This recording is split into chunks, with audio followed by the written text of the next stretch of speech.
एक समय की बात है। एक सुंदर और शांत राज्य में एक बहुत ही प्यारी और दयालु लड़की रहती थी, जिसका नाम था आर्या। उसकी आंखों में मासूमियत थी, दिल में प्यार था और चेहरे पर हमेशा एक हल्की सी मुस्कान रहती थी। लेकिन उसकी जिंदगी उतनी आसान नहीं थी जितनी दिखती थी। जब वह बहुत छोटी थी, तब उसकी माँ का देहांत हो गया। उसके पिता ने उसकी खुशी के लिए दूसरी शादी कर ली। शुरू में सब ठीक था, लेकिन धीरे धीरे सब बदल गया। कुछ समय बाद उसके पिता भी इस दुनिया से चले गए। अब आर्या अकेली रह गई, अपनी सौतेली माँ और 2 सौतेली बहनों के साथ। आर्या, जल्दी काम खत्म करो। सौतेली माँ बहुत कठोर और निर्दयी थी और उसकी बहनें घमंडी तुम और तो बस ईर्ष्यालु। नौकरानी ही रहोगी। उन्होंने आर्या को बेटी नहीं, बल्कि नौकरानी बना दिया। हर सुबह सूरज उगने से पहले आर्या उठ जाती, घर साफ करती, खाना बनाती, कपड़े धोती और हर छोटा बड़ा काम करती।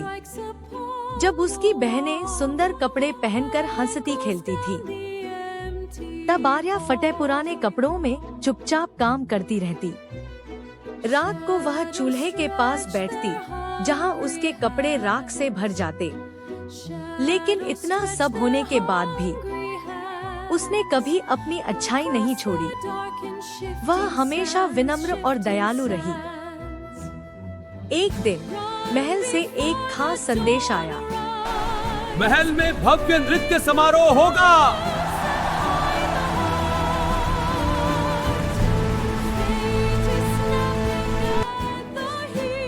क्या मैं भी जा सकती हूँ?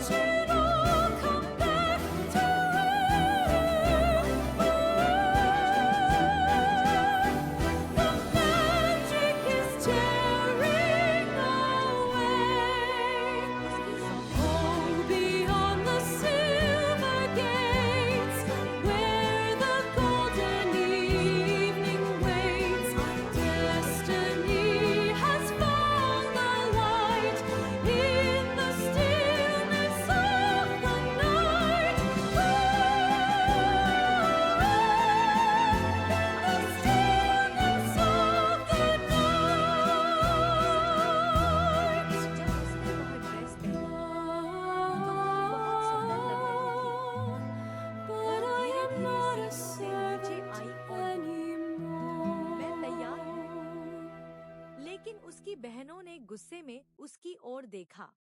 तुम हमसे ज्यादा सुंदर कैसे लग सकती हो? वे चिल्लाई और गुस्से में उन्होंने उसकी ड्रेस फाड़। कुछ ही पलों में उसका सपना टूट गया। उसकी सौतेली माँ ने कहा, तुम कहीं नहीं जाओगी। वह बगीचे में जाकर बैठ गई और रोने लगी। काश मैं भी जा पाती। काश मैं भी एक बार बॉल में जा पाती, उसने धीरे से कहा।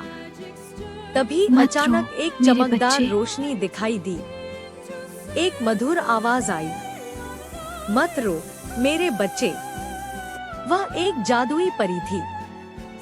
उसने अपनी जादुई छड़ी घुमाई और चारों ओर जादू फैल गया। एक कद्दू सुनहरी बग्घी में बदल गया। छोटे चूहे सुंदर घोड़ों में बदल गए। उसकी फटी हुई ड्रेस एक चमकदार गाउन में बदल गई और उसके पैरों में कांच की सुंदर जूतियां आ गई। आर्या खुद को देखकर हैरान रह गई।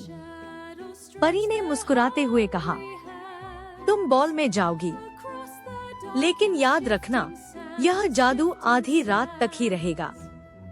आर्या ने सिर हिलाया और बग्घी में बैठकर महल की ओर चल पड़ी। जब वह महल पहुंची, तो सभी उसे देखने लगे।